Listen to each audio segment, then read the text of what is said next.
So what business are you really in? Let's have a look at that first to understand this innovation bit. Now, back in the 1840s, in the States, there was some people called the railroad barons.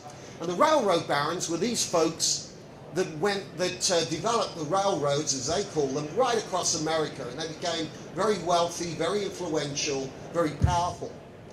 And they built these railroads right across America. And really, when you think about it, it was how the West was won.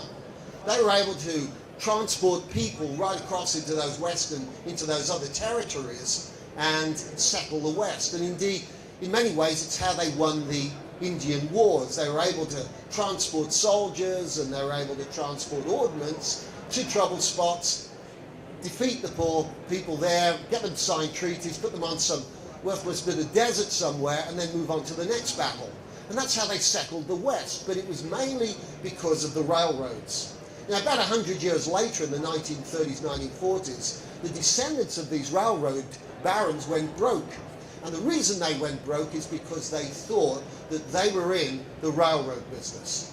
And they weren't. The actual business that they were in was something quite different. Now, around that time, Henry Ford started making trucks. And what they should have done is gone to Henry Ford and said, Henry, how many trucks are you making this year? And Henry says, well, we're going to make about 300. Fine, they should have said. You know, we'll buy the lot. And then put those trucks outside their railroad stations and also build depots for them to deliver goods and to deliver services where their railroads didn't go.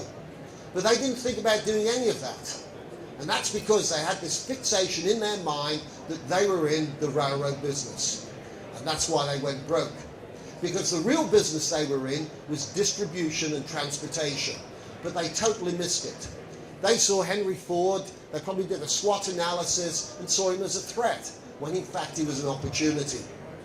So the message here is that maybe we all ought to be thinking and questioning what business we're really in. Let me give you another example of this. Domino's Pizza. I take it everybody's heard of them, yes? Domino's Pizza is a well-known brand that's spread around the world and done extremely well. In fact, they're one of the biggest franchise fast food brands in the world. Now, how they started out was a couple of brothers in Philadelphia who decided they wanted to grow their business, but they didn't quite know how. So they got together, a couple of experts, and they asked these experts, look, what can we do? What can we do to grow our business, to sell more pizzas? So they came up with the idea of asking these experts to help them to grow and develop. Now, in the first meeting they had, they said, well, what can we do? And somebody said, well, how about we tell people that we sell or we make a better pizza? Well, that wasn't going to work because everybody was saying that. So they said, well, how about we tell people that we only use the freshest produce? Well, that's all very well, but the fact is, who isn't going to say that they have the freshest produce? So they decided to go away and have a good think about it.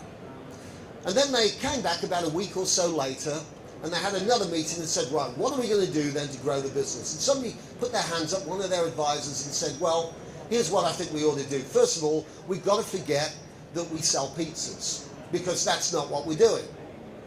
And so the two brothers said, well, hang on a minute, that's the business that we're in. No, we're not in the selling pizza business. Think about who it is that buys the pizzas. The people that buy the pizzas, about 60 or 70% of them were students, because their pizza stores were very close to where the universities were. So they said, well, okay, well, you know, tell us more about your thoughts on this. And this guy said, well, you know, I've had a look at this. Students are buying the pizzas, they're getting these things delivered.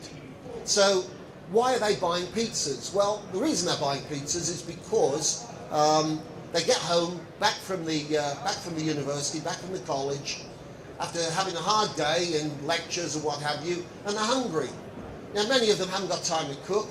You know, they've got wild parties to go to, they've got drugs to take, they've got sex to have. That's the kind of thing that students do.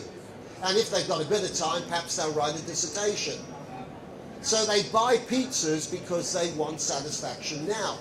So they suddenly worked out that they weren't in the pizza business, they were in the convenience business. So they came up with a tremendous USP. That's a unique selling proposition. And they said that their USP was red hot pizza delivered to your door, or it's free. And that's what they came out with. They sold their pizzas based on delivery rather than selling it on the pizza itself.